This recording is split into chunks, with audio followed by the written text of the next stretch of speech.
this seminar, this conference, because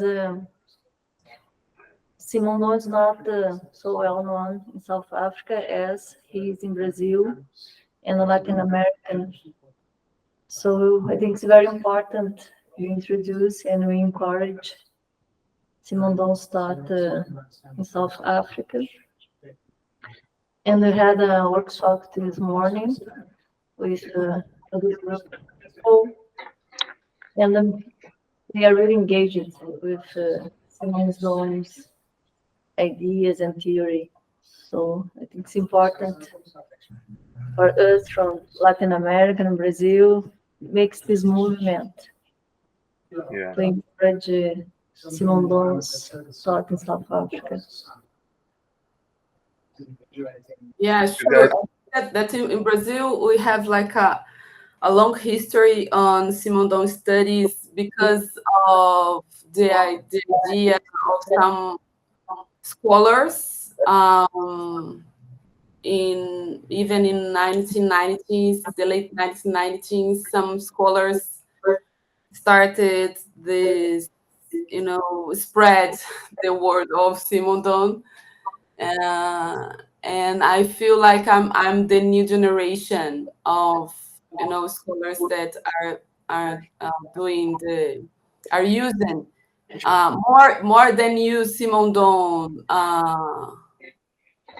I mean, more than reproduce Simondon ideas. I think that what we are doing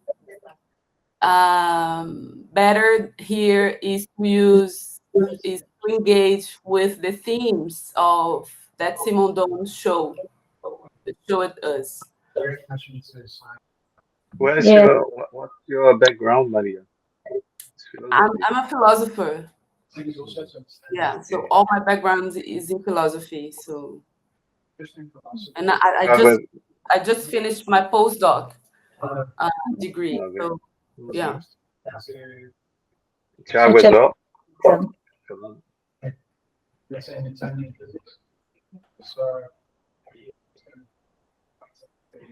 I'm not a philosopher. I'm an artist. You are an artist. Okay. Yeah, I just came across Simondon in 2005 when I was doing my PhD. It was in England, and there is not much to talk about Simondon because there is no translation to English. I had to find preface someone from the university in US translated the introduction of his book. It was my first contact with the idea of the technical object. Yeah, but it fascinated me a lot. It was very useful for the thesis. Interesting. Yeah, my first contact with Simondon work was in a seminar at Unicamp in 2012. It was like an international conference with a lot of people from Brazil and also France. And was my first contact with Simondon when I heard Muriel Combs and also Eduardo Viveiros de Castro, I was just I was a student, I was a master student, and then I heard all those ideas, and I was this is something new. We are ready here to start. So I think you already started the conversation with the wrong thing. But now, so okay, share. So hello everyone. We are starting our table called the Gilbert Simondon in Brazil. It's a really interdisciplinary roundtable. So you have researchers and artists from different fields. Guto Nóbrega from art that have been working with bio art, and he's a reference in bioart in Brazil, and he has been working with the theory of Simondon. We have Fernanda Novo. She's a philosopher and has been studying Simondon through gender and race studies in Brazil. Thiago Novaes, he's from social anthropology, and Thiago Novaes he's a really important researcher that introduced and encouraged Simondon's theory research in Brazil. So continue, since yesterday, we are thinking about how Simondon can help us to think important issues nowadays as artificial intelligence, how you saw in the Latin American discussion, cybernetics, our political polarization, our ecological crisis. And we know that Simondon has a really key concept that help us to deal with these issues of technical mentality, individuation, meta stability, and so on. So welcome, the guests. Thank you very much, Guto, Maria, Fernanda, and Thiago, to accept to be here with us. And I started Guto Nóbrega. I ask that you introduce yourself first, and after go to the presentation. Thank you very much. Okay, I'm gonna play. Um, thank you, Andreia, for the introduction and also for the invitation to be part of this event. It's an amazing event. The idea of discussing Simondon in global thought, and thank you for the organization for all the being done so far.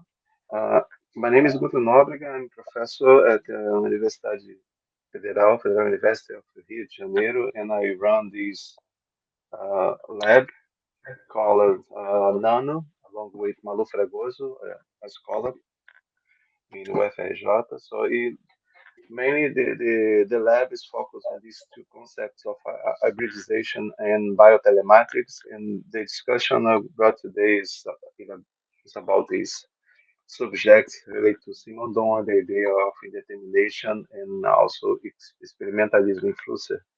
I'm going to read some texts and discuss a bit. In this talk, I'd like to share some ideas on the coupling of plants and artificial systems in the context of art, drawing on Simondon philosophy of technical object and idea of Wilhelm Flusser. This presentation will explore how the concepts of indetermination and experimentalism may reveal ways of disrupting the art work as a system to provide creative freedom. Let's start with Simondon, the idea of the technical object. In his book on the mode of existence of technical objects, the French philosopher Gilbert Simondon claims that the technical object should be understood as an individual, which cannot be reduced to just utilitarian functions. That's the idea of how it comes into form as an abstract form. The first idea of the abstraction as the beginning of this object that has this technical form, the structure, but aims to reach the biological living organism forms. The most concrete form is the natural object. It seems that there is a goal of reaching this um, concreteness, but it's never it will never be reached. But with that discussion nowadays of artificial intelligence and all the stuff that's going on in robotics, maybe it puts into question. So what's that goal and how far we are from this goal of becoming something alive. But anyway, not the case here in that discussion. But technology in Simondon's views is a process of invention in which a technical object acquires individuation through the process of term concretization. As more concrete a technological object becomes, more their internal unities and functionalities converge to operate in a coherent way, sharing functionality becoming more sophisticated in some sense.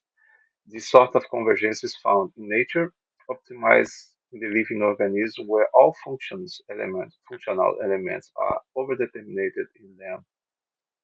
I'd like to call attention to the idea of coherence that you're going to find both in the technical object, in this individuation, but also in nature, in the idea of a living organism. That's the idea of coherence is fundamental to the idea of living. Concretization or individuation, Simondon's term, refers to the way technical objects become coherent. Individuation might be understood as the integrative process of convergence in which a given technical object and its structural elements work in synergy to form coherent wholes.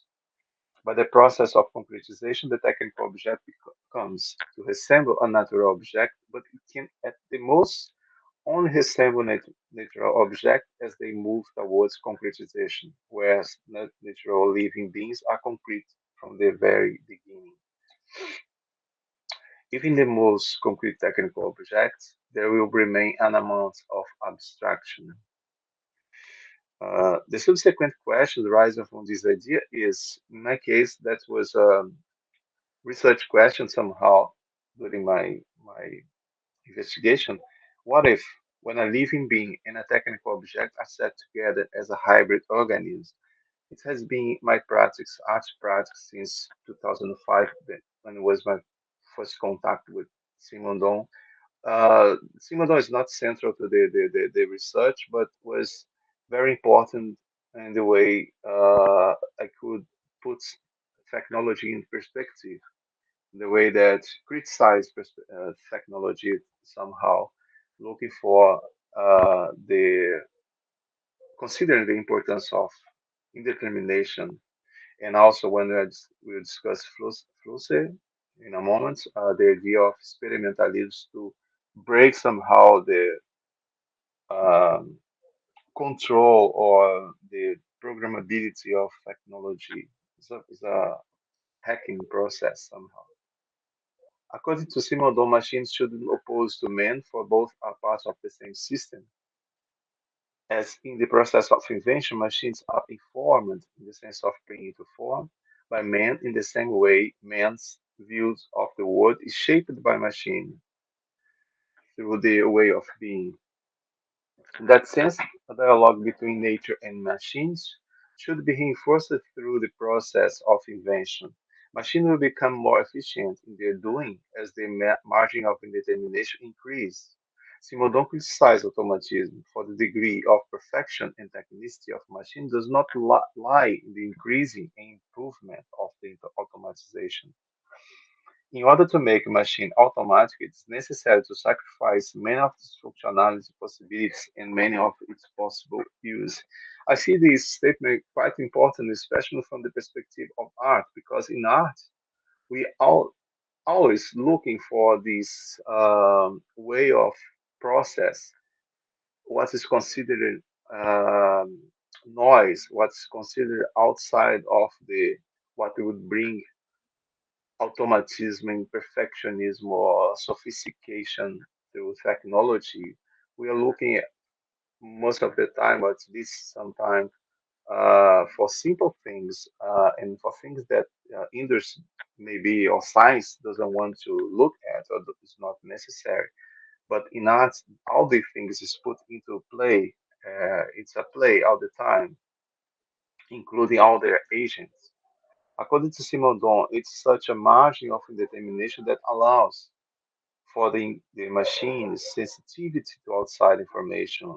I think it's pretty important, especially if you're creating or inventing structures that deals with sensing and affectivity, um, how to bring into machines all these phenomenon that's is put into play in the play of art.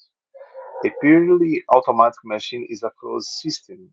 On the contrary, a machine with superior technicity is an open machine that incorporates man as the permanent organizer and as a living interpreter of the interrelationships of machines.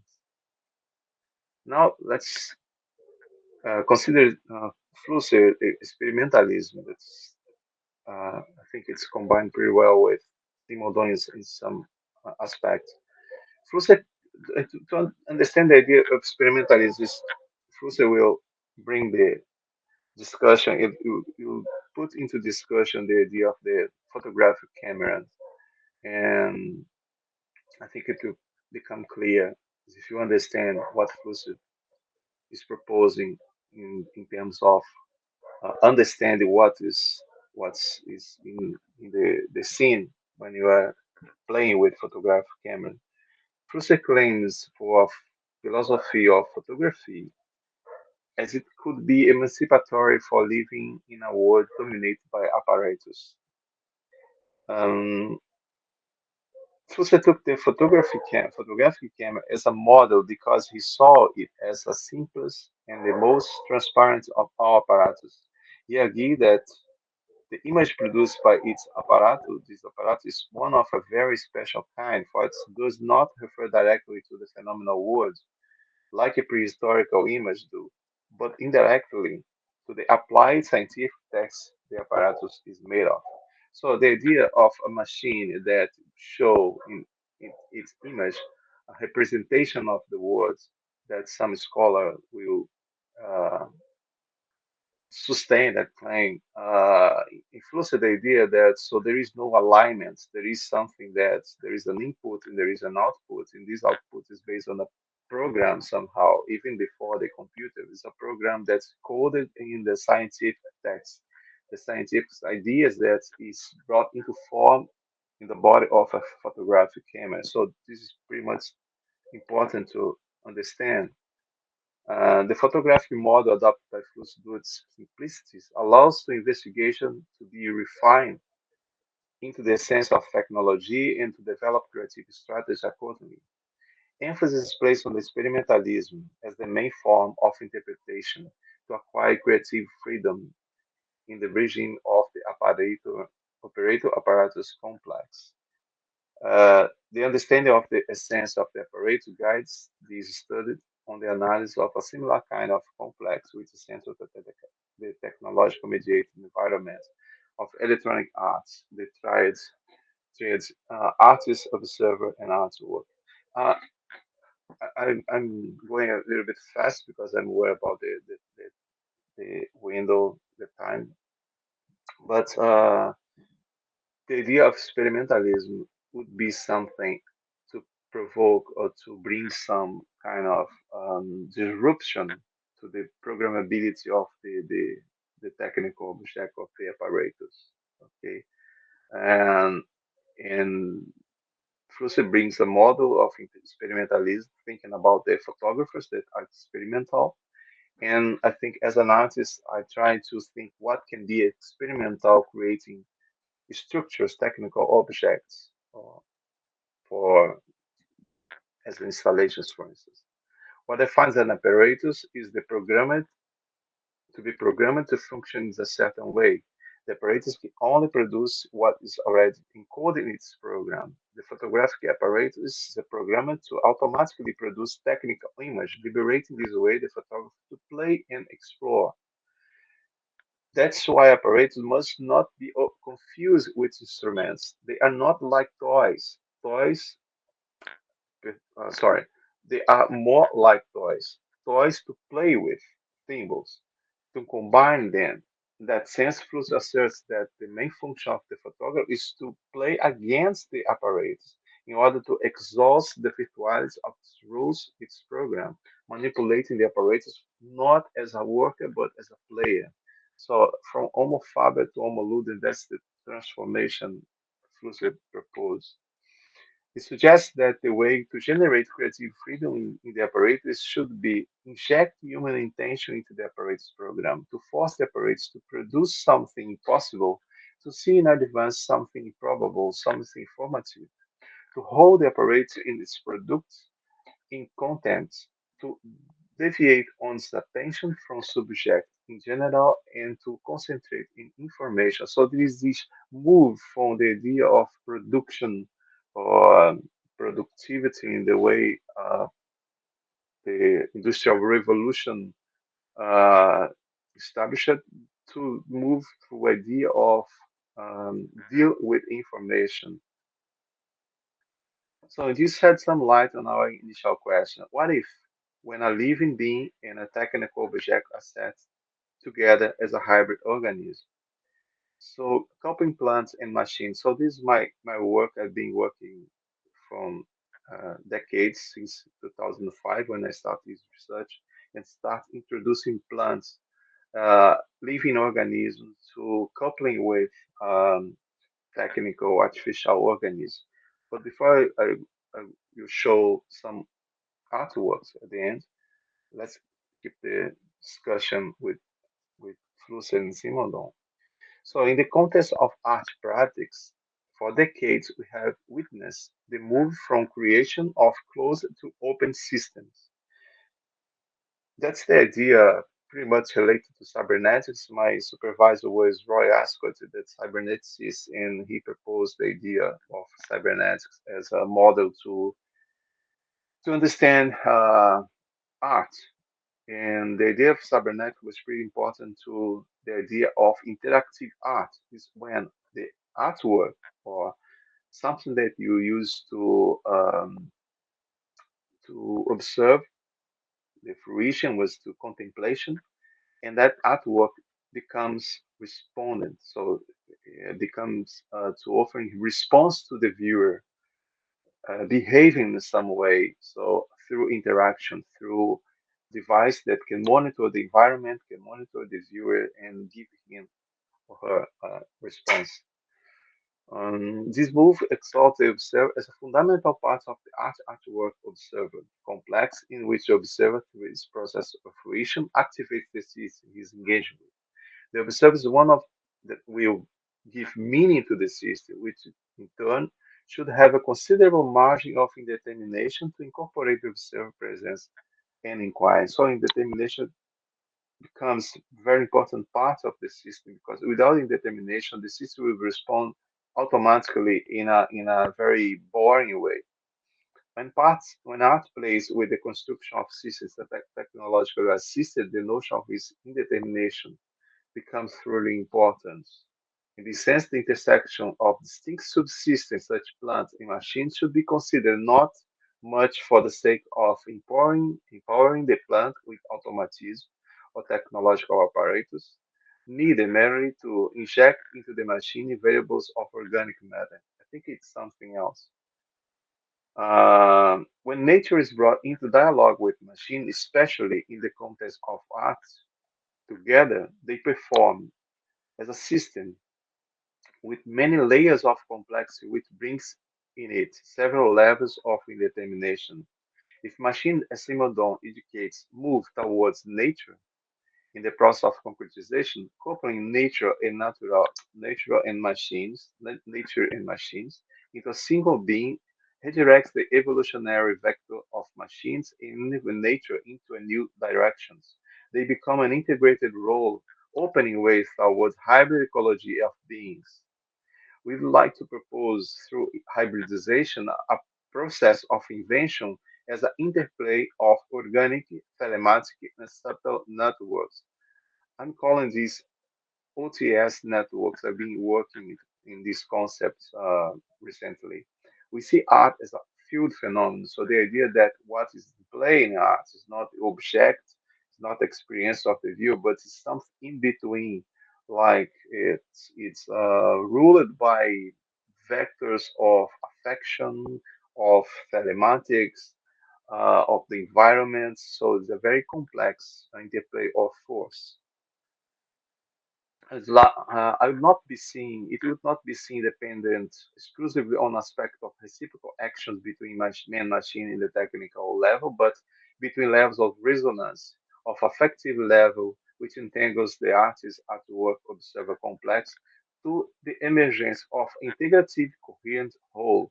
So that's my idea of art. The work of art is that integrative coherent whole is an organism of which their artwork could be thought as a hyperorganism.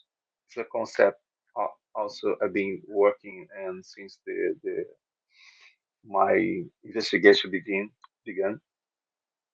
That's the idea of, in general, is the idea of this aesthetic organism where you have the hyperorganism being experienced, the idea of coherence, the idea of a field resonating with this hyperorganism. And there is this aesthetical membrane that can grow according with the experience that can be local, can be global, as we are playing right now globally. So I'm not going to this because I run out of time. So what's the hyperorganism? It's a structure that combines the virtual dimension of reality provided by the engines of information technologies with the embodiment of an object. The hyperorganism could be thought as part of a lineage of technical objects as conceived by Simondon, which within its process of individuation encompass a new dimension provided by telematic resources and networks. It must be considered not as an end in itself, but a node, a locus of liaison. In spite of the fact that this hyperorganism has a physical presence, it's not to be conceived as a unity, a totality, but a condition, a state of being that's defined by its relational character in network with other beings, artificial, natural in the world. And for finish, I'm going to show some of these, calling this hyperorganic ecology.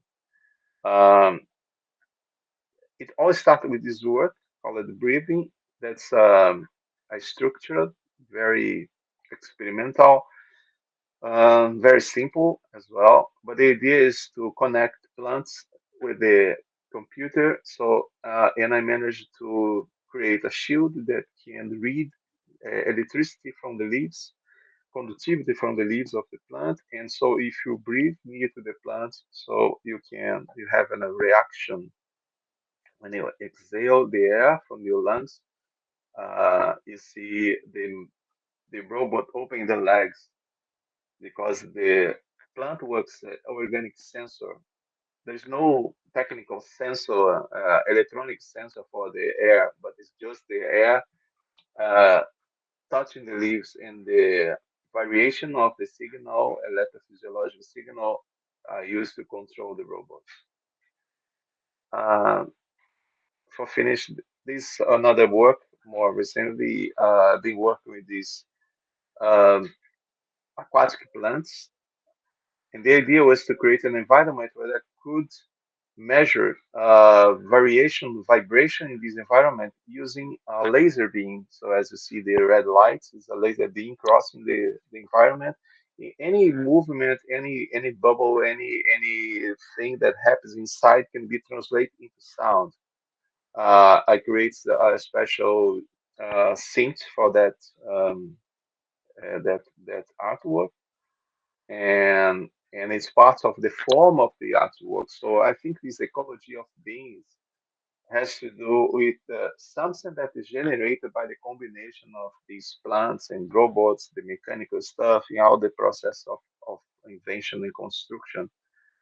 Uh, and this piece specifically, I played with the idea of a tesserati. That's tesserati is a cube in a fourth dimension. So and this brings also a metaphysical aspect that interests me a lot. The idea that plants has a sort of consciousness or proto consciousness or something that can be sensed as a living being that is not completely understood. And the last work for finish is this Natureza Híbrida, hybrid nature, that was shown on the Mercosul Bienal in 2020 is also a plantado is a structure that is a plant inside in the water in the water.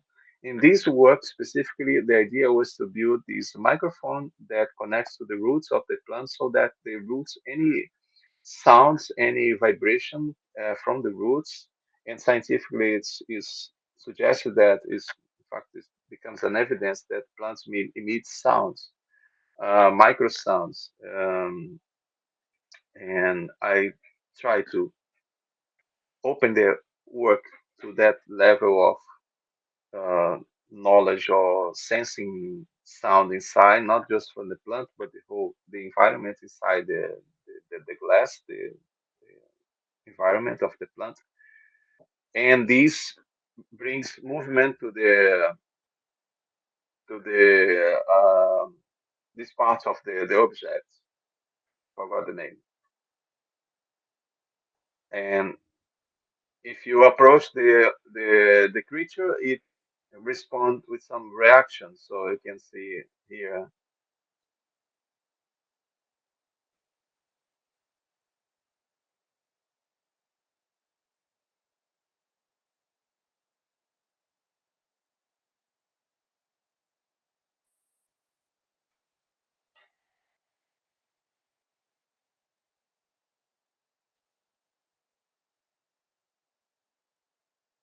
Okay, that's it.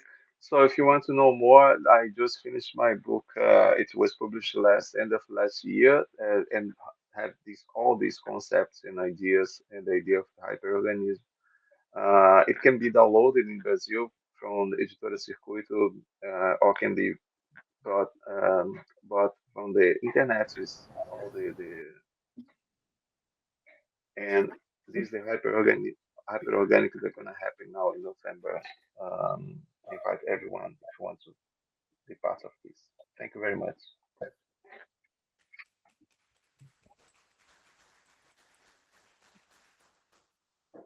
Thank you, Guto, for sharing your artistic researches and make us to think how art can open the machine for its indetermination by create concrete biological objects, hybrid machines, hyperorganisms.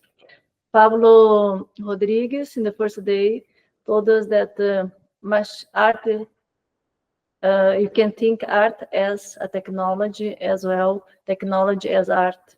And I think the talk of Guto brings this to concrete for us.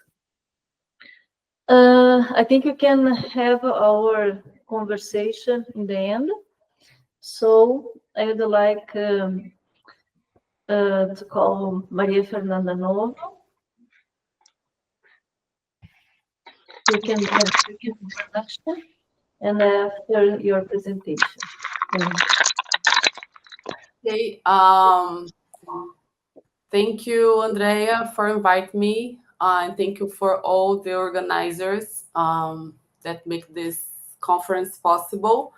I'm very happy to be here with you and with my colleagues from Brazil, Guto and Thiago. And what I prepared to share today is like it's part of recently research on technology and digitalization, what I'm calling digitalization of the world. So this approach on technology and with Simondon, for me, it's like a new phase on my research on Simondon, because I started study Simondon and on individuation and trans-individual perspective. So I feel that now we have like what I'm trying to do with Simondon now is deal with real problems especially concerning race. And yeah, what I prepared, it's part of this new research. So the title of my research is Black Techno-Conjuring, Overlapping Notes on Technopolitics and the Critique of Raciality. My presentation is anchored in the science, technology, and society studies that has been expanded by critical studies of raciality. Through this field, consistent arguments and analyses are built that promote the multiplication of different analyses of the same concern. The racial logic has become or has always been part of the axiomatics of technology.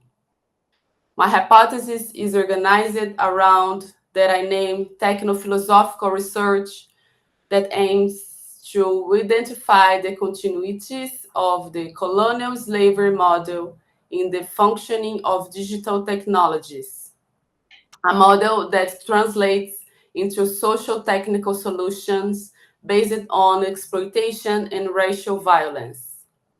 Given the various paths that can be taken to investigate this problem, I have chosen to work with central arguments of the critiques of technolatry and technofascism, implied in readings that describe the epistemic political transformation of the area of surveillance capitalism, guided by the critique of race in technology.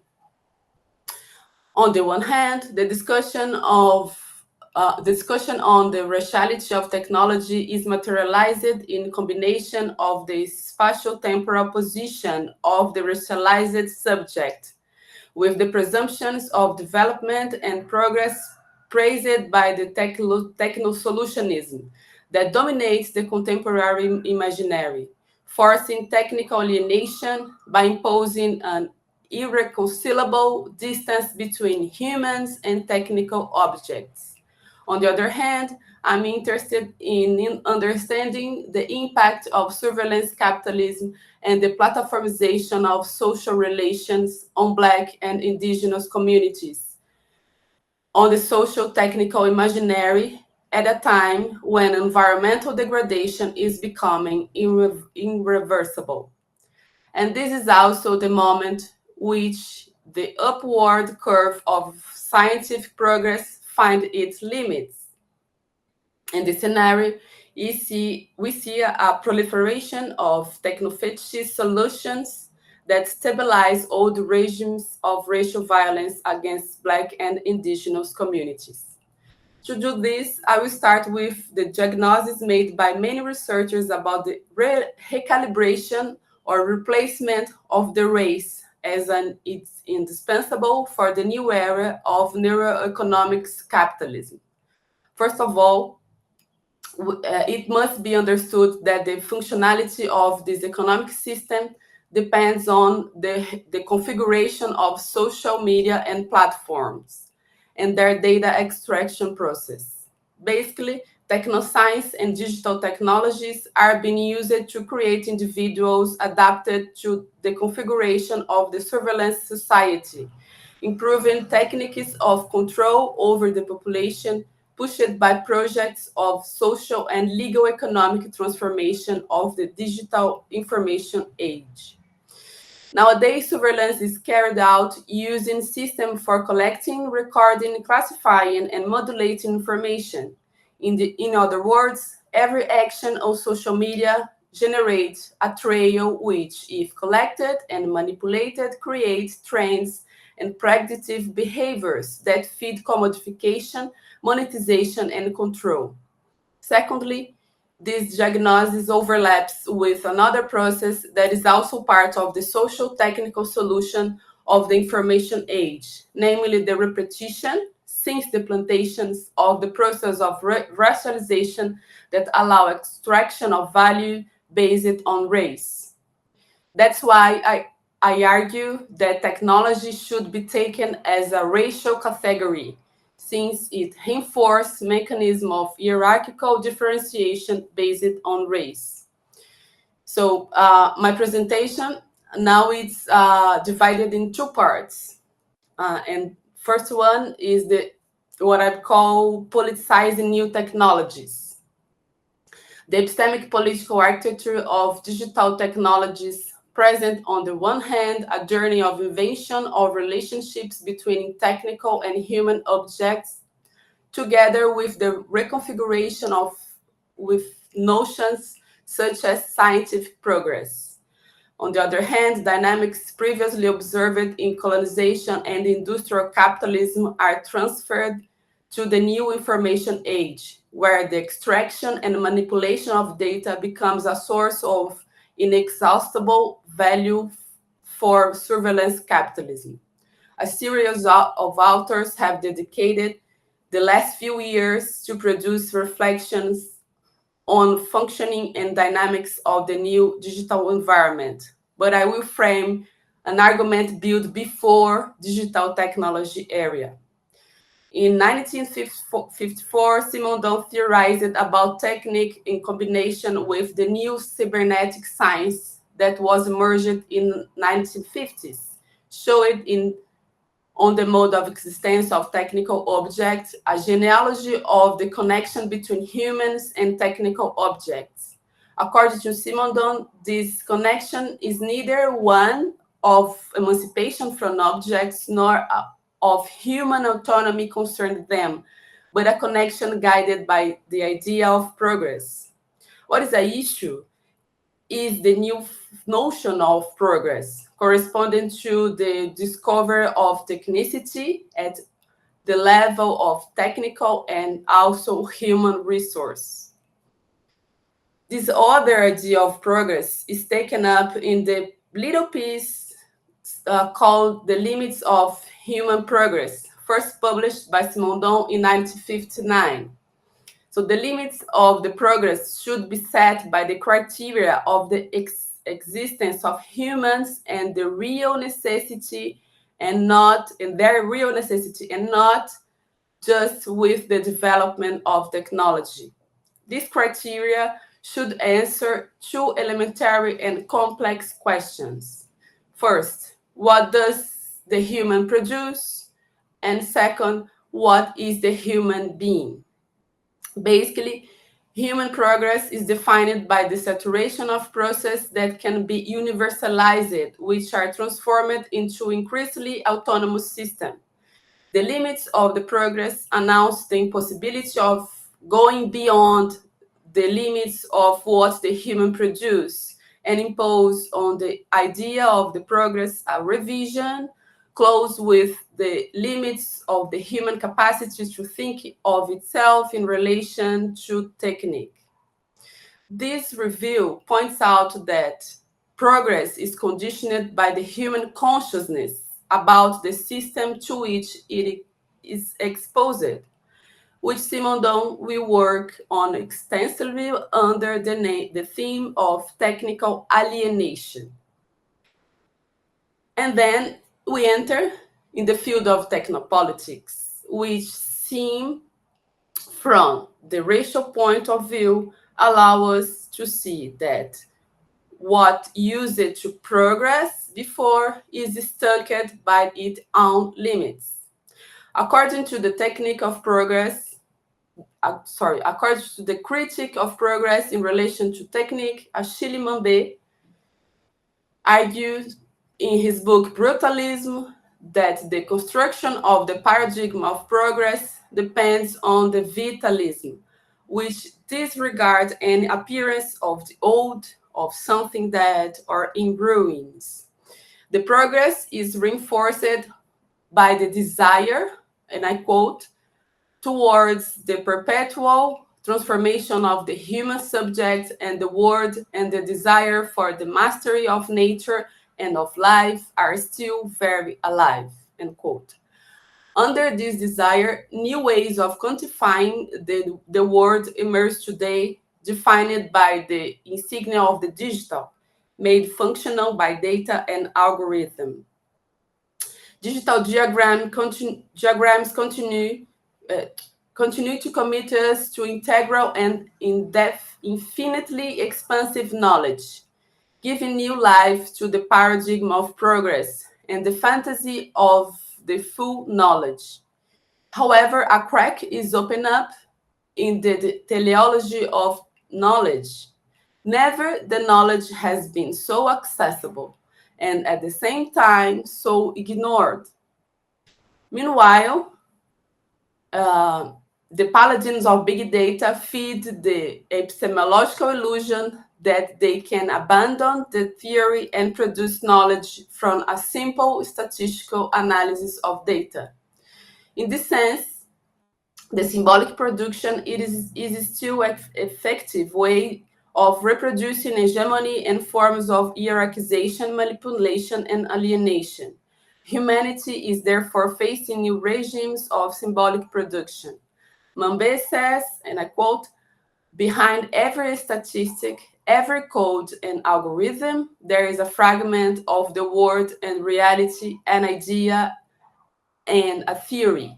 That is, a language capable of generating the reality that it claims to describe or enclose." Unquote. This language is essential in mediating the relationship between humanity and technology. The emergence of the internet has led to a rapid transformation of everyday life into a space for commercialization through new symbolic code that implodes the boundary between public and private. In the back in the 1990s, when the internet began to expand, the digital contract was being sketched out, allowing the commercialization of intimacy in everyday life by companies that offer these contents to consumers. Nowadays, the so-called content producers foster the system based on data collection. Thus, the idea of totality is revived by the digitalization of life, but this does not imply a praise of rationality. On the contrary, since what is seen is in digital information networks is also the expansion of all kinds of prejudice and biases. We can see that technophilia and hatred of reason can coexist joyfully. The idea of big data, as Shoshana Zuboff argued, is the cornerstone of the model of the data extraction and accumulation through the commodification of data, allow us to identify the logic behind the agents on a global scale.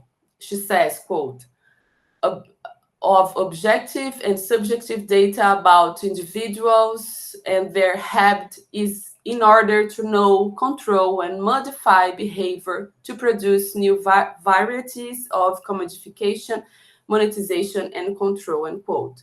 This reveals how algorithmization determines the life in a macro scale, for instance, in education, health, and politics, and on a micro scale, when algorithms produce a certain type of social interaction.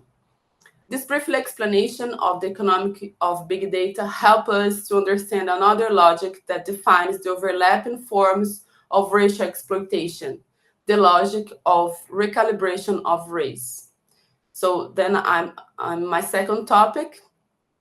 The hypothesis of the recalibration of race take place in the precisely moment that technoscience and technologies of social control converge.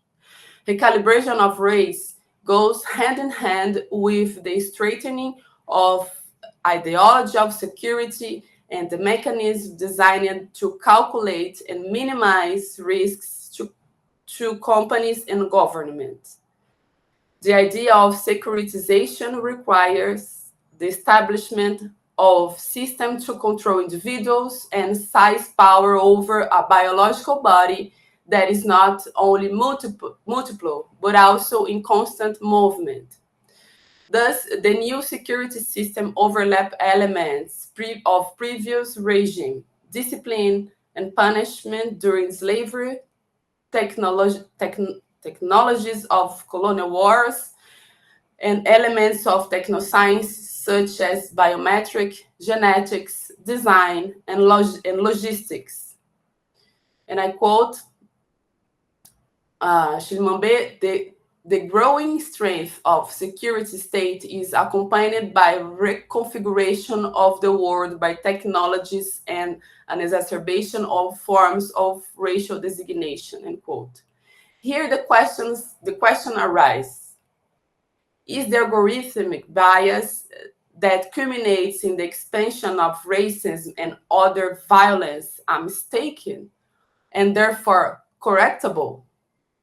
If we take the propositions like Simone Brown's in Dark Matter to their ultimate consequence, we will see that the examination of surveillance technology leads to an understanding that they co-produce notions of blackness. Surveillance is nothing new for Black people whose memory and existence are constructed between blockades, impediments to free movement, which happened in the slavery trade, in the bureaucracy, and the system of violence architected on the plantation, in segregation regimes like apartheid, and happens today at security checkpoints at airport and borders, in police raids, in credit analysis, and even in medical diagnosis. The presumed neutrality of social technical system, which for our argument can be defined as system for organizing knowledge, openly favor the regimes that perpetuate racism and oppression, and is the case of machine learning. Ramon Amaro, in Black Technical Object, remarked that the discrimination in technology is not new, and machine learning enables an unprecedented penetration of racial logics into social milieu. And I quote, "These dynamics are clearly illustrated in the rapid adoption of machine learning algorithm for purpose of tracking, monitoring, and other forms of surveillance.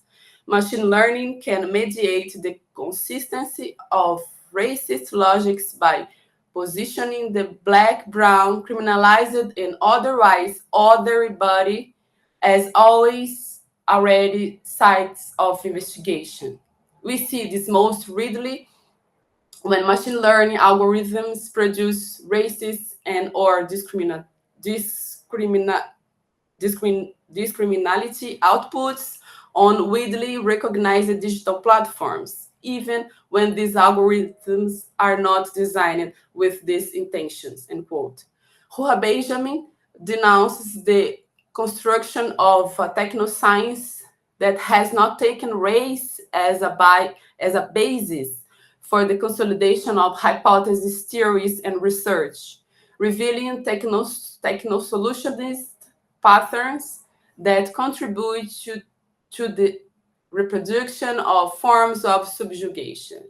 And I quote, "Vision of development and progress are often built on forms of social and political subjugation that requires updating in the form of new techniques of classification and control.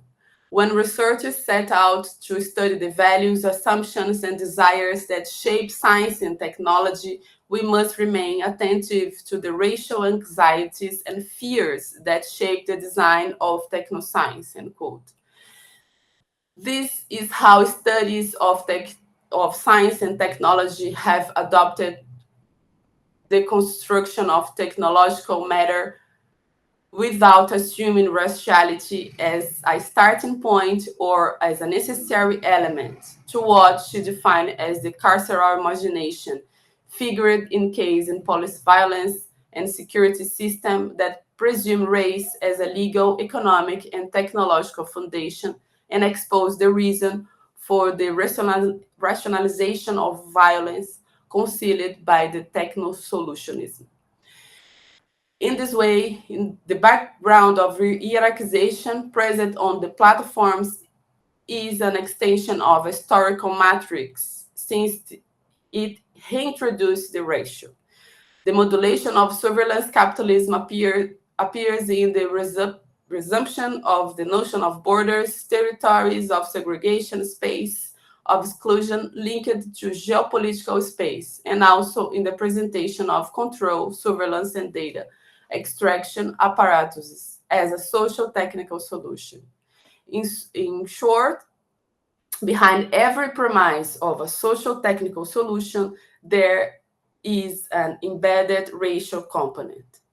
To conclude, it is important to state that there is much more to be excavated, exposed, and criticized about the technologies of segregation, surveillance, and control that go further because of and over raciality. It is essential to understand and incorporate in analysis that individuals informed by racialization dynamics are exposed to processes that reinforce structures of subjection and oppression. The generalization of the digital appears as a control mechanism and established itself as a hegemonic force that tends to capture all dimensions of life. Thus, what we need is the expansion of generative, social, technical solutions to establish a short distance between the technical objects and the human being. The issue that has troubled the studies of science, technology, and society is focused on investigating the reason for and the effects of generalization of the digital that repeats the process of racialization. This critique has pushed the boundaries of reflection on technology by force of what Ramon Amaro calls Black techno-conjuring, that carried out potential to redefine the logic of the system. So this is what I prepared to show you for now, but I hope that we can talk more in the Q&A moment.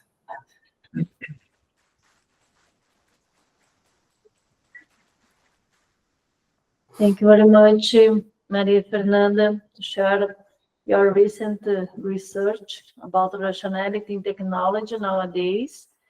You know that it's a big issue, and you can see often using the platformization and surveillance, as well bringing us to think about the limit of the progress, the technological alienation, the digitalization, and the algorithmization of life. I think it's a really important questions that we have to do nowadays. And in the calibration of race, show how the structural racism it's applied and mirrored in technologies, from AI and machine learning. So I think you can have a good discussion after. Thank you very much. So please, Thiago, if it is here. Yes, Thiago, I think so. Yeah, I'm here. I'll try to share my screen.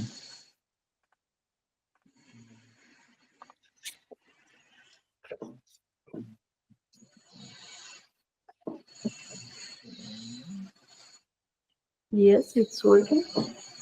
Okay. Well, it's not good morning. I think it's okay. Pardon? It's not full screen, but I think it's okay. Yeah, I can do full screen. Yeah, let me see. No, actually, it's because I'm gonna read, so okay. I think it's quite big. I mean, no problem. Well, thank you very much for the invitation. I'm glad to be here with my colleagues, Carlos and Maria Fernanda. I really enjoyed the presentation of Carlos with his project of hybridization. I hope we have some time to discuss this concept because I find it quite interesting and it brings me to the reflection of what Simondon thinks about the machine as a living organism. So it's kind of very interesting approach that Guto is bringing, and to talk late after my colleague Maria Fernanda is very, for me, it's an honor because she clearly states a very political approach from a Simondonian perspective, and my aim is exactly to follow this path, presenting what I called alienated cosmotechnics, the death of the shepherd, and the Cabanagem revolt in the Amazon of the 19th century. So I start my reading. I will pass just for the second slide so you can follow. So I divided my presentation in 3 moments. I'd like to share with you an introduction called Language Translation and Metaphysics. The shepherd is dead, and I hope to make it clear that's a debate between the metaphysics of Simondon and Martin Heidegger. And in somehow this is what brings me to the reflection of the cosmotechnics by Yukhoi, who managed to bring both authors together. And then somehow I'd like to share with you a vision that maybe Simondon is leading to an opposite way that Heidegger is proposing. And the second movement is precisely to present the cabanagem, which is Brazilian, Latin America revolt in the 19th century, maybe the biggest one. And to do that, I will introduce the concept of tapuyos and detribalized indigenous people, and the very idea of cosmopolitics against the state. And finally, I would like to introduce the idea of cosmotechnics as a method, decolonizing ontological war, to highlight power relations, disobedience, and killing weapons, as it might be clear during my presentation. So I will keep this and start reading, okay?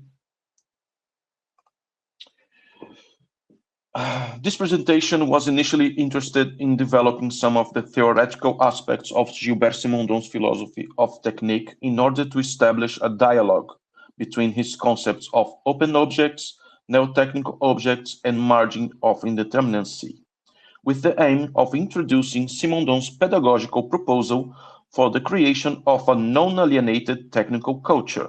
I quote, "The main cause of alienation in contemporary world lies in the lack of knowledge of the machine, its nature and its essence." End of quote. Starting with the assembly and disassembly of radars, radios, and televisions, the work with children and adolescents in the 1950s clearly points to the creation of sensibilities, of intuitions, as a formula for breaking the boundary between what we could call Western thought.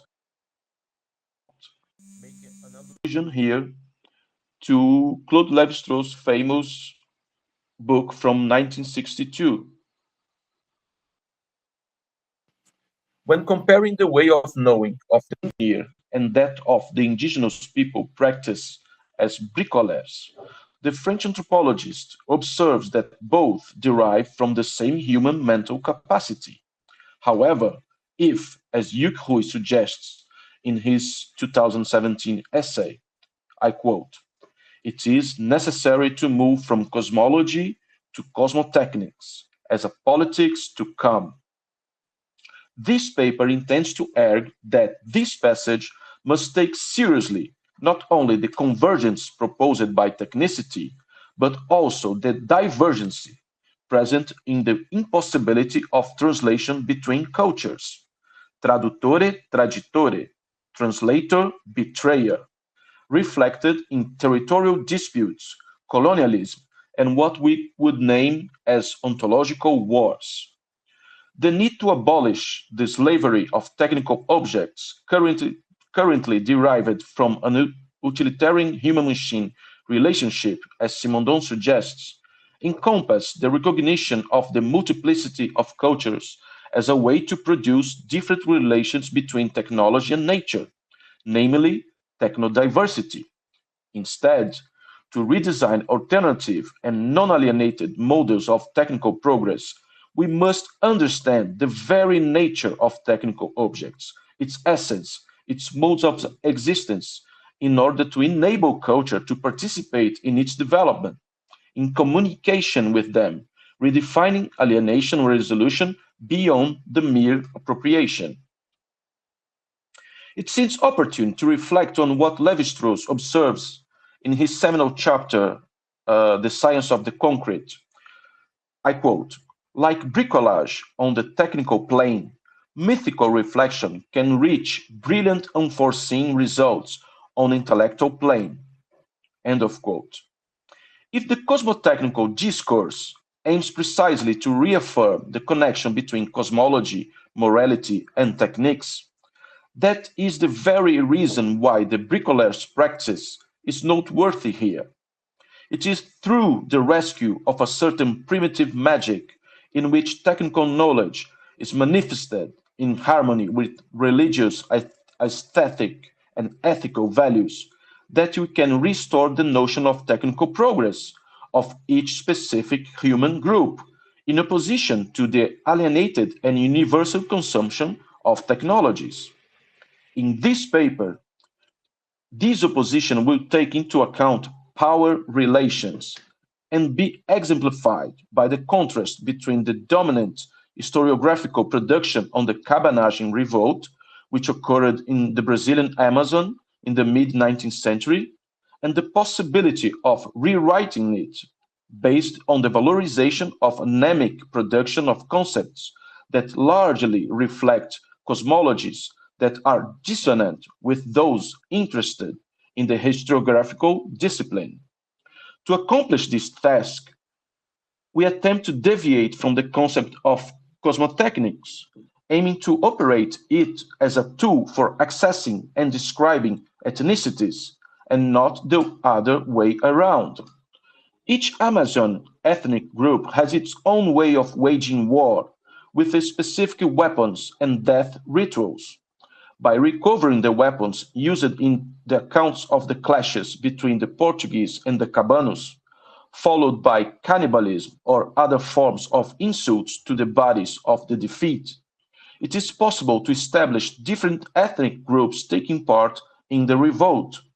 In the case of peoples with no written history, whose oral transmission has been lost for more than a century and a half since the present day, this method is perhaps the most appropriate for accurately stating the different groups and their respective political purpose under the limited vision of these oppressed people as ignoble and disobedient mass of rebels.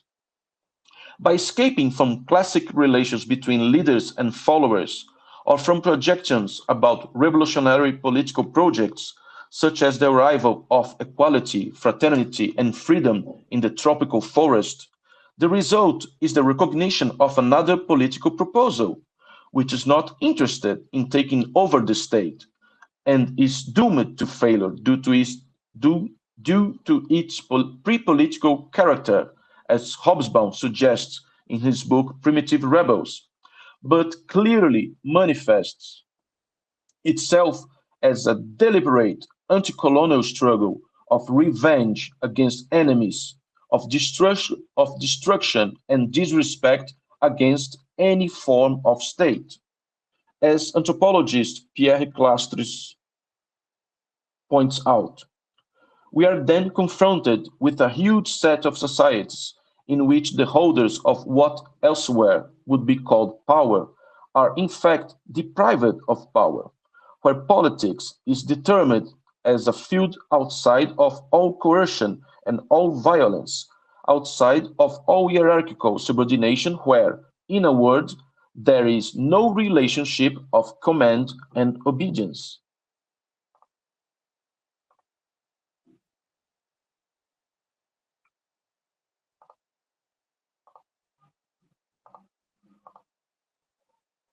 Number 2, language, translation, and metaphysics. The shepherd is dead. In his letter to Humanism, published in 1946, Martin Heidegger states, I quote, "Language is the house of being. In its home, human beings dwell. Those who think and those who create with words are the guardians of this home." He explains that, I quote, "Language thereby falls into the service of expediting communication along routes where objectification, the uniform accessibility of everything to everyone, branches out and disregards all limits. In this way, language comes under the dictatorship of the public realm, which decides in advance what is intelligible and what must be rejected as unintelligible. And so it sums up, I quote, "The human being is the shepherd of being." In his argument for the creation of the concept of cosmotechnics, Hui draws extensively on anthropological research, especially contemporary literature on the so-called ontological turn. His explicit objective is to reformulate the relationship between culture and nature by taking on challenge of repositioning technology in this debate. Just as there are multiple natures derived from worldviews that question Western metaphysics, we must move towards the promotion of multiple technologies, resulting from the critique of the monoculture of technical progress, proposing the rearrangement of the relationship between culture and technology through cosmotechnics. However, even though he articulates several of Simondon's concepts to support his proposal, the core of the problem to be faced still seems to be of a linguistic nature, as he suggests in his argument about Chinese cosmotechnics. I quote, "Chinese cosmotechnical thought consists of a long history of intellectual discourse on the unity and relation between Ki and Dao." End of quote. Hui states that his objective is to go beyond Heidegger, who would have summarized the question of technique to the notion of techne, focused on the clarification of the use of things, Zeug, and is inspired by the ontological shift in anthropology, ontological turn. I quote, "My effort to go beyond Heidegger's discourse on technology is largely based on two motivations. One, a desire to respond to the ontological turn in anthropology, which aims to tackle the problem of modernity by proposing an ontological pluralism. And two, a desire to update the insufficient discourse on technology that is largely associated with Heidegger's critique of technology. I have proposed that we reopen the question of techniques to show that one must consider techniques as a variety of cosmotechnics instead of either techne or modern technology." Here we are faced with two theoretical problems.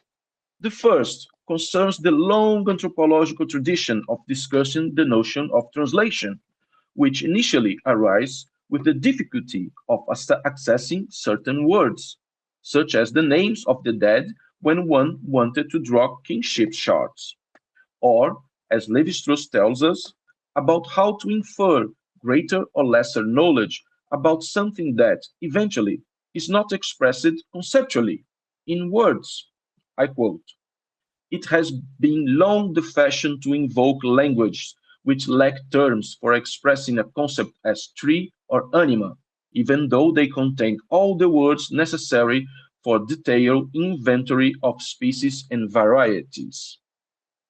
The second problem concerns Simondon's metaphysical proposal, which is based on his main thesis, individuation in the light of the notions of form and information, and is complemented by the second thesis, on the mode of the existence of technical objects. What moves the author to seek to establish a world of technical objects is precisely the decentering of being, affirming that machines exist beyond the use and discourse attributed to them. To give effect to his proposal, he develops an enormous conceptual base, even bringing machines closer to living organisms, not as a metaphor, but as an anti-mechanistic parallel for the conception of being, neither substance nor governed by a separation between form and matter.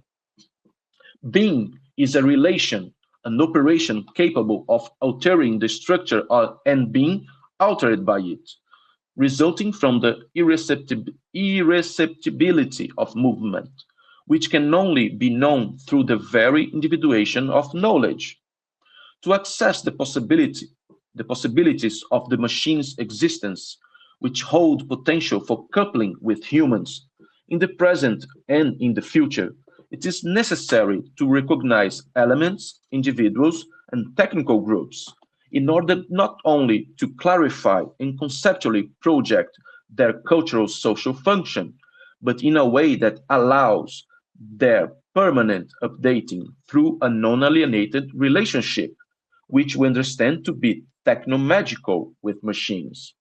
If we agree with Rui that, I quote, every culture must reflect on the question of cosmotechnics for a new cosmopolitics to come, since I believe that to overcome modernity without falling back into war and fascism, it is necessary to reappropriate modern technology through the renewed framework of a cosmotechnics consisting of different epistemologies and epistemes. End of quote.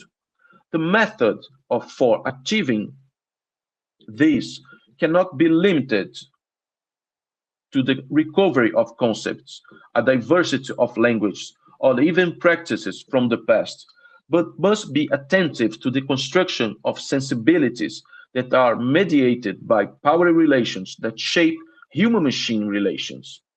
Just like the dispute over the dominant narrative of history, cosmotechnics result from an ontological war between an appropriation of the machine that precedes and exceeds culture, insofar as it assumes the need to understand a relational cosmology that is frankly situated in a field of disputes over what we can and want to build with this still foreign object that is the machine.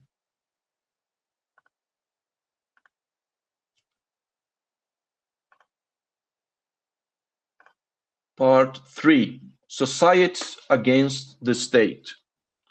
January 7th of 1835 is often celebrated as the beginning of the invasion of Belém, the capital of the Grã-Pará province in Brazil, by an amorphous mass of rebels, the so-called Cabanos, when its president, the chief of arms, and mainly Portuguese merchants and employees were killed. Between January 7th of 1835 and May 13th of 1836, the province of Grã-Pará records in its history the presence of three intruder presidents, Félix Clemente Maucher, Francisco Antônio Vinagre, and Eduardo Angelim. According to the literature, Maucher could never have been a Cabano leader because he considered them as a people he himself despised. Vinagre was son of a Portuguese father born in Pará and agreed to hand over the government to his legal successor, becoming a traitor in the eyes of the rebellion majority. Eduardo Angelim, in turn, was born in Aracati, Ceará province on July 6 of 1814 and was considered a young man who distinguished himself by the loquacity with which he spoke and drilled the crowds. But at just 21 years old, his ability to contain and lead a mass of violent Cabanos can be considered doubtful. Would his role have been to occupy the highest position of representation of power in the province so that the power of the Cabanos could be exercised freely in the streets in their deadly revenge against the Portuguese? The beginning of the Portuguese colonization in Brazil records the movement of organized groups that, living from the region of São Paulo, tried to capture as many indigenous people as they could find, to sell them as slaves to the colonists settled on the coast. In a few years, according to Jesuit archives, around 300,000 indigenous people were enslaved or killed, and between 1628 and 1630 alone, the Portuguese reached to figure of 60,000 Guaranis captured by their missions in the littoral. Closer to the territory of Pará today, at the beginning of the 17th century, it is estimated that there were between 30 and 40,000 indigenous people around the island of Maranhão, with the island being occupied by the Tupinambá ethnic group, who were fleeing from the Portuguese, the Peró, living from the southeast towards the northeast and north of the original Caeté territory, which was being invaded by the whites. In the Amazon region, Júlio Chavenato tells us that the Mura were massively murdered from 1729 onwards, with around 21,000 dying under the violence of Belchior Mendes Moraes' troops, who went up the Urubu River, killing men, women, and children. When the cabanage broke out, the Mura were unsurprisingly among the most fearless warriors, attacking with arrows and confronting the official forces with club blows. It would also be worth including a description of the participation of the Soteremawe, the Munduruku, the Tupinambá, and other ethnic groups in the anonymous sea that formed the cabanagem, whether on the rebel side or in alliance with the legal forces. Our interest here is to seek to contrast different cosmologies through cultural practices and political positions in an analysis aimed at characterizing indigenous participations in the rebellion, attempting to contextualize a broader period of investigation, generally dedicated to the interval between 1817 and 1840. The proposal is to develop a cosmopolitical reading, that is, one that contrasts the established concepts of tapuyo, mestiço, cabano, and patriot with the notion of detribalized indigenous people, resulting from hundreds of years of fighting against the Portuguese and later also against Brazilians, in an indigenous history that has yet to be investigated and described in its population and territorial scope. If the beginning of the Portuguese oppression was focused on the enslavement of indigenous people, this violence took on new contours during the so-called Pombaline era after 1750, when their enslavement was prohibited and the tapuyo concept became general to addressing to these oppressed people. This historiography of cabanagem is unanimous in recognizing that the driving force behind the revolt, which lasted through successive changes of Cabano presidents, and which was responsible for the internalization of the struggle and resistance to the imperial forces until at least mid-March 1840, was the so-called tapuyo, a category that means something much more refined than the vague notion of a poor, indigent, and exploited population. Tapuyos, mestizos, and cannibals correspond primarily to the natives of the Amazon, those who lived in and off the forest, on the banks of the rivers, in villages or as nomads, but whose cultural traits would leave no doubt about their ethnic origins. They are the original peoples of the continent. The reference studies on the cabanagem sometimes attempt to elucidate who these people called Tapuyos were. Historian Mark Harris states that Tapuyo was considered to have two Indian parents and live not in the forest. Décio Freitas says that the name Tapuyo designated one of the nations that inhabited the Amazon region, and that it came to refer to any and all indigenous people, even if of different ethnicities. Júlio Xavenato, in turn, characterized them as follows: Tapuyos, who were the stray indigenous peoples, the defeated without a tribe, followed by Renato Guimarães, who calls Tapuyos the indigenous people who live in civilization. In his dissertation about the book Motins Políticos, Luciano Lima concluded that about Domingos Antônio Raiol's approach, the indigenous peoples were generically called Tapuyas.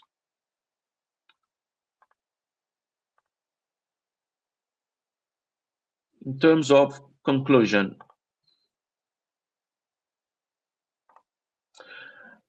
to discuss Simondon's arrival in the Global South, I decided to explore the notion of ontological war, not only to highlight different political projects in contrast to the notion of cosmopolitics, but to value the notion of cosmotechnics based on its application as a method, to identify the different ethnicities present in a revolt summarily understood as that of the oppressed against the oppressors. It would be enough to look at the weapons that this or that group typically use in a current exercise of an anthropology of techniques revealing the construction of the person. However, its use here has another objective. It points out the power relations that involve the decolonization of historiographical production, from which we could begin to think about the decolonization of the utilitarian relationship with technology. To accomplish this task, however, I hope to have made it clear that the challenge is not to restore the possibility of recognizing the different discourse that give meaning to the existence in the world, but rather it is necessary to delve into the world of machines with their own potential for updating in the relationship of growth with the human. Cosmotechnics is an alternative, especially for the Global South, if we learn how to identify the key points of colonization in our relationship with the world, so as not only to free ourselves from the historical oppressive yoke, but also to be able to free the machine from its long stay in the world of things without cultural purpose.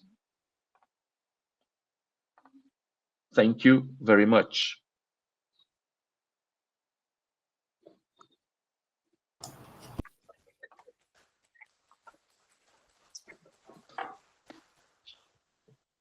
Thank you very much, Thiago Novaes, to make us to think about the Cosmotechnica. And Yuki Rui brings this question: how can we think cosmotechnics in Latin America, Brazil, South Africa? And you make us to think, first of all, what is cosmotechnics? And how can we think so in Brazil? It is a really concrete example of cabanagem. And I think all of you, Guto, Maria Fernanda, and Thiago, brings a key idea of Simondon that to go against the alienation, we need to think against the alienation of the human being. You need to think about the technology.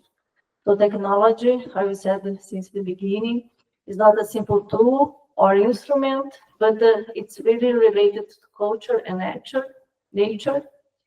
And it's a part of our humanization. And it's a way that we subjective ourselves. It's a way that constructs our collective, the social dimension and political dimension. I think I open now for a conversation. So someone wants to give a question or comment? Could come here. Yeah. Yeah, maybe. Yeah, it's better to come here because of the. Absolutely. One second. Yeah. Thank you, everyone, for your reflections from the rejection of Simondon so in Brazil. It's very according to the reception of us in the other parts of Latin America. I was with Javier and Dusan and Lina in Colombia, Chile, and Argentina. Here in Africa, yesterday we discussed about the aspects of how we can engage in a technical mentality from a local perspective, no? Something that related to what Thiago mentioned too about the cosmotechnics aspects. But at the same time, how the creative process engaged, like Carlos showing his work with other entities in dialogue far away from the language. Language understand as a technology too, no? Because language create our sensations, create our perceptions, and create our ideas. So my question related to that in this kind of process, phases, taking an account of the phases in individuation, no? How we can understand these phases from your own perspectives in this collectively engagement with technology in recreate new languages, new ways of language understanding, reappropriate a language that is always in all the informational aspects, homogenization of the language. How you can think we recreate in this language and transforming into new understandings in our all socio-technical systems from our own locality, from the global south locality perspective. Just open the question from the three of you. You can answer you want. Thank you very much again, each one.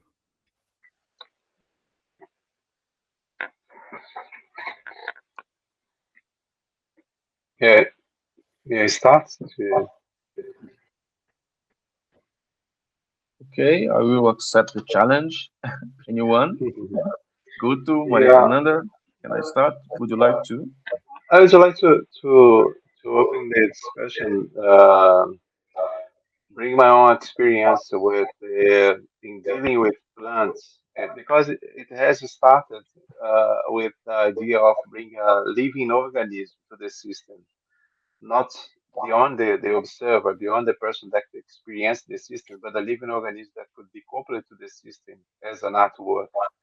And because this contact with plants, it led me to get deeper in the relation with plants, and I could avoid the idea or that plant has a dimension that's a metaphysical dimension, or how the indigenous people call it, like a master plant, a plant that has a knowledge, has something to say, and it connects to the idea of experiencing plants as entheogens, like ayahuasca. That's in my case, it was part of the experience. And after having the experience with ayahuasca, everything changed about what I was doing before.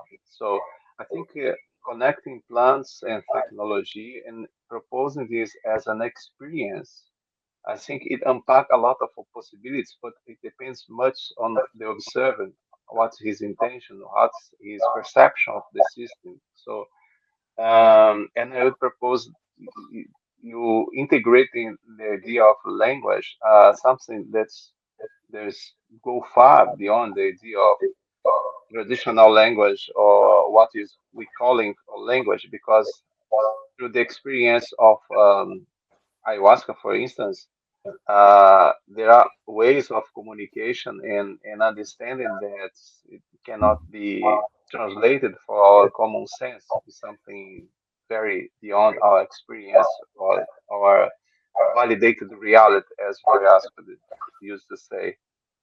If they call it a vegetal reality, for instance. So, what I'm trying to do with my work to interconnect these several systems of beliefs and knowledge and see what happens. So, Mm.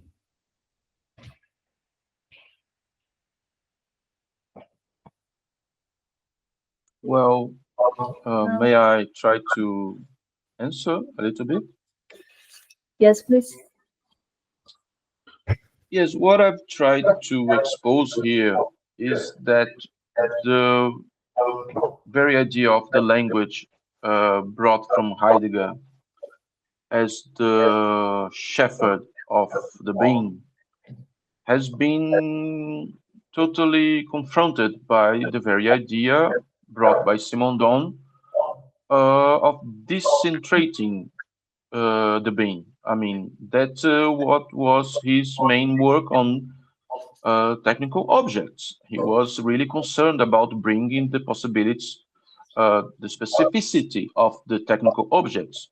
That's why he developed the idea of margin of determinacy that Guto was highlighting here, and that Simondon explains that it usually has to do with artists, because the artists are the ones that have the capacity, the capability of deviating the original use proposed by technical objects.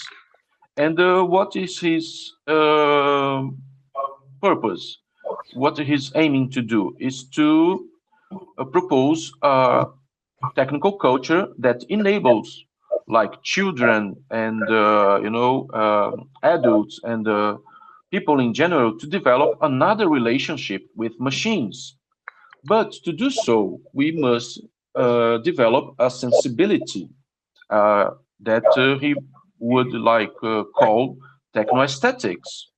And this sensibility has nothing to do with language.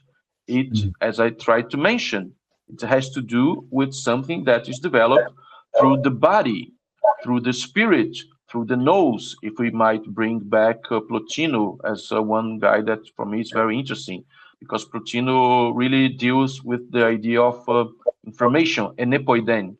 Information, it's something that change the reception, change the receptor. So also to bring some light into the presentation made by Guto, in this sense, for Simondon, Simondon doesn't use the word nature. There's no nature for Simondon. There is apeiron. There is physis. That's why he's dealing with the illimited. I mean, apeiron means the indeterminate. And when we think about the hybridization, for example, that Guto brought to us, there is still a kind of separation between natures. The hybrid means a kind of pollution, means a kind of different natures connected through a hyperorganism. In terms of Simondonian theory, we are dealing with individuation, which could bring any object together. For example, we are dealing with the possibility of connecting, coupling, a good coupling between human and machine. And that's why Simondon also thinks, and he explicitly quotes the machine as a living organism. Simondon does not work with the opposition between natural and artificial. And that's why his theory is so powerful nowadays, because there is still this kind of returning to the nature to bring us back to a common, living with in a balanced way with nature. But for Simondon, the very possibility is to bring us out of here. There is no nature to be restored. Nature means the indeterminate. So to answer the question made by before, I would like to highlight the very idea, Simondonian idea, that we should ask ourselves, what do we know about the machines, the interior of the machines, their possibilities, and not only looking for speeches, discourse that could enable a different relation with the machines. That's my point against the cosmotechnical discourse. I think Yuke has a very important perspective, alternative to bring us to a different approach to technology.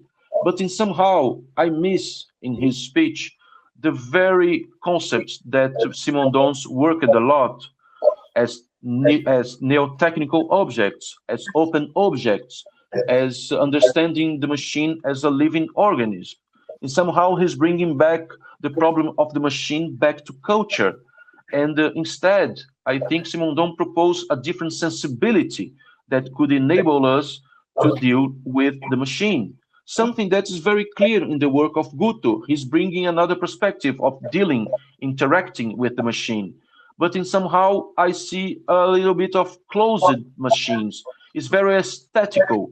But what we could call techno-aesthetics in Simondon's work is the very understanding of the elements that we are dealing with. For example, the gold that is inside the mobiles, or for example, the ensemble of the proprietary platforms, as made clear by Fernanda, Novo, Maria Fernanda. So alienation is not something that we should face in terms of discourse. We should face alienation in terms of sensibility. And that's the very, very innovative proposal made by Simondon. Okay, oh, sorry, Andrea, go ahead. Go ahead. No, yeah, I just want to give my 2 words on what I think about language, because language in a Simondon with a Simondon perspective, language is not something more important than emotion, because language is part of, as emotion is part of the relation mood that one individual can or not engage with what is around. So I'm not sure that if language can guide us to the new projects even in local or global way, because, for instance, in Brazil, we have a lot of language, a native language, but what the state does or did and still does, they say to us that the common language is the Portuguese, but it's not. If you go now, in the Black communities, so-called quilombos, or indigenous community, there's a new or other kind of way to express themselves. They can use Portuguese as well, but with the plants knowledge, they can connect it in a communicative way with the plants, with the spirits. So I think that we can start to go out of this arsenal of significance that the colonization gave to us, and to create our own possibility of connectivity with between all kinds of individuals, human and non-human.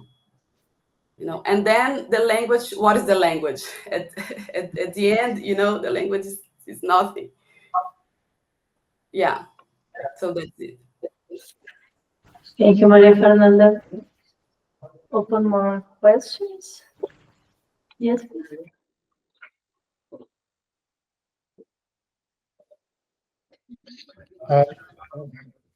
Hi there. Thanks for all of your presentations. It was really interesting. I just want to add something with the language question as well. I'm not entirely sure if you can. I don't know. Maybe if you might confuse discourse and language. I think those are two different things. Discourse is normally a bit more specialized and kind of related to debates and so on. And I think Heidegger's insistence that the human being is the shepherd of, or the human being is the shepherd of being through language.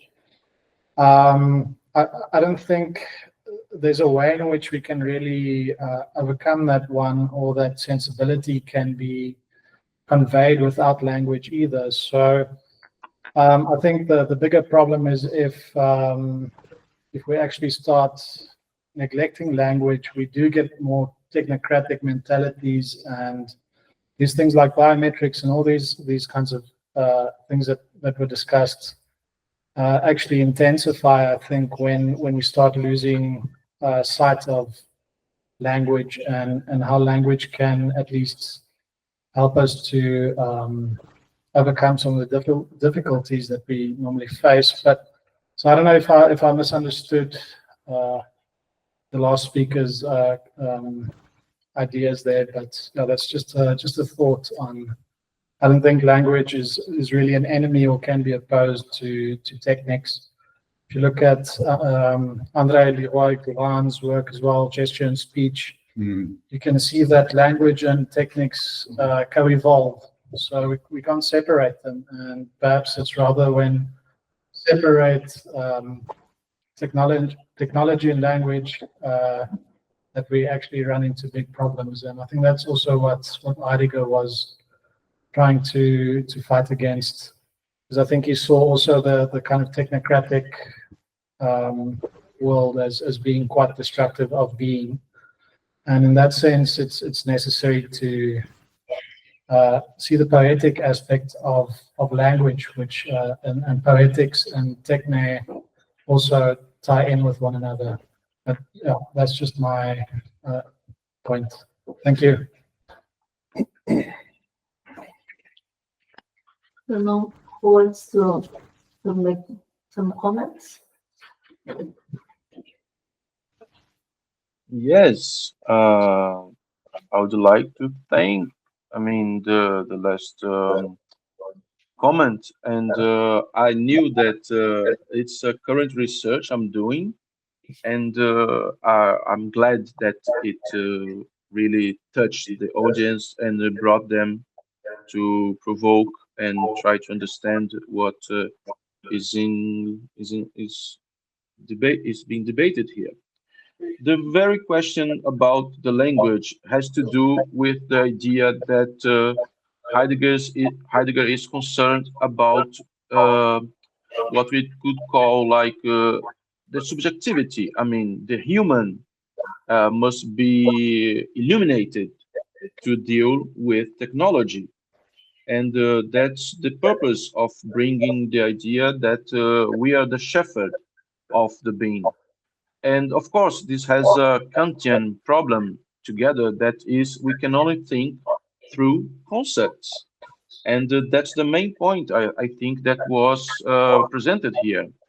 What I was trying to provoke is precisely the need that Simondon is bringing us to think, to derive, to deviate from the subjectivity of the human, to understand the subjectivity of the machine. Or in terms of Gabriel Tardi, for example, the guy that was disputing against Durkheim, the established the sociology in the 19th century, that everything has an agency. So to describe the agencies, that things that compose the social, Simondon proposed a technical mentality. And of course, we are going to do this through language. We're going to describe it through language. But more important, what Simondon is pointing is that we should really take into account the sensibility, the magic unity that, for example, as Guto mentioned, ayahuasca, for example, or as Maria Fernanda Novo mentioned about the spirits that are connected, so that these elements, these entities, can talk to us, can communicate to us beyond our own language. I mean, we would be understanding through concepts. We would be understanding, but for example, in imagination and imagination and invention, Simondon proposed a completely different theory about imagination. In his, I remember once in England, when Ludovic Durand was asked to present the idea of language in Simondon, and he presented his interview, Simondon's interview on mechanology, without any sound. And Simondon was doing many gestures of replacing lamps, of introducing like small things into other machines.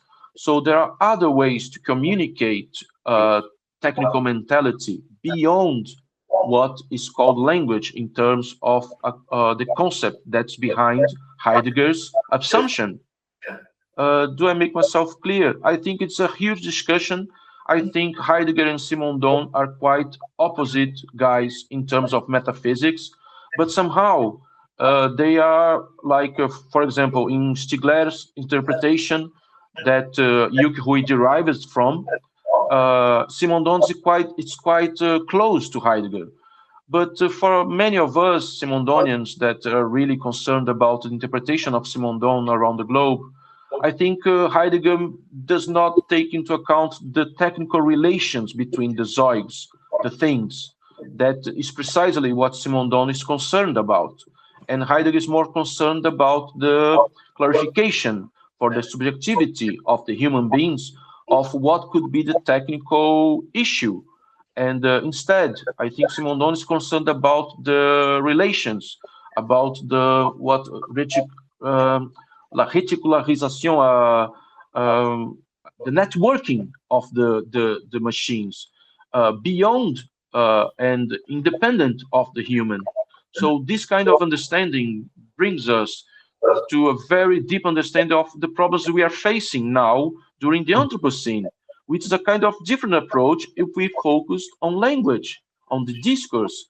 And I understand also that you made the difference between discourse and language, but for me, it's like for Hugh, I think it's the same problem, because his problem is the problem of translation. The concepts of DAO and KUI are the problems of language. How these concepts translate a different culture, a different metaphysics. This is his main issue, his main theme in his cosmopolitical text.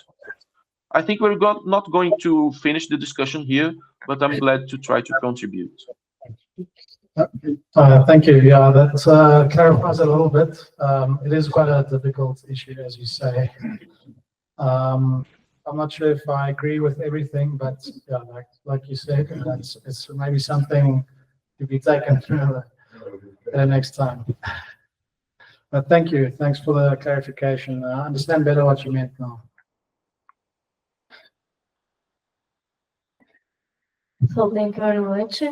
We could have more questions and more things to talk, but unfortunately you need to finish because 5:30 you have an opening in Organisers Center that it is, you show one artwork that is guided through Simondon's idea.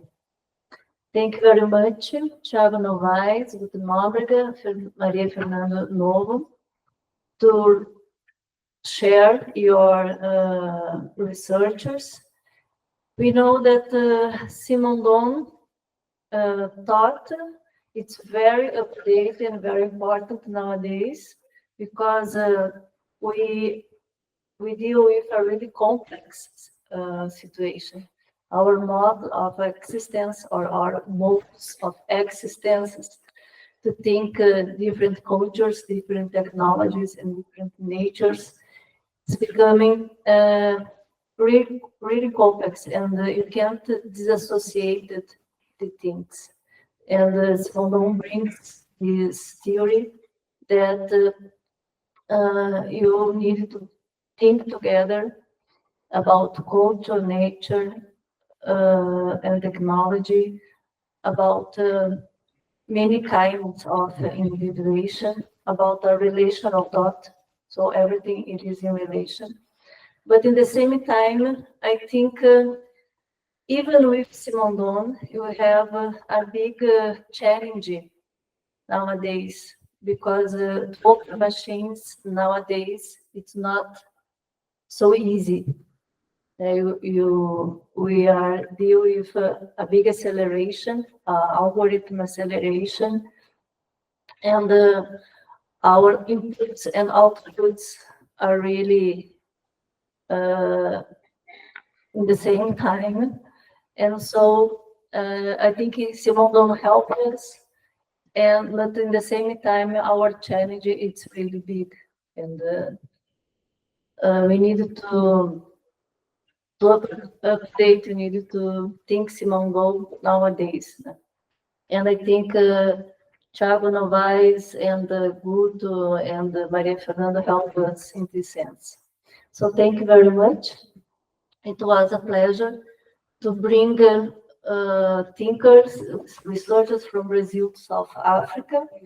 It's very important. So when we thought about this event, was two big points. One, it is bring Simondon's thoughts to South Africa, and another, to encourage more and more our exchanges, the global South exchanges. So I think Brazil should know more about what's going on in South Africa, as well. South Africa needs to know more, and we should be our references. It doesn't make sense we have just references in our research for the North. So I think we can know more each other, and we can be our own references. So I think because this kind of events is so important. Professor Rene, it's our organizer too. So you are closing the table, the round table, but as well we are closing the conference and going to the exposition and drinking and celebrating now. So Professor Rene, so thank you very much, and that's it. Thank you. Yeah. Thank you very much, especially to our colleagues online and to all of you who are here today. I think if you were here yesterday, you'd have seen how interesting it was to listen to the presentations from South Africa on Simondon, and then to hear the presentations from Latin America. So I know that it's been very enriching for us, but now we're going to celebrate with Renzo's exhibition. Thank you all very much. We hope to continue with these discussions in future. Andreia, Renzo, and I really want to acknowledge all of our speakers and presenters and facilitators, and really just to everyone else who joined online and in person. So thank you, everybody.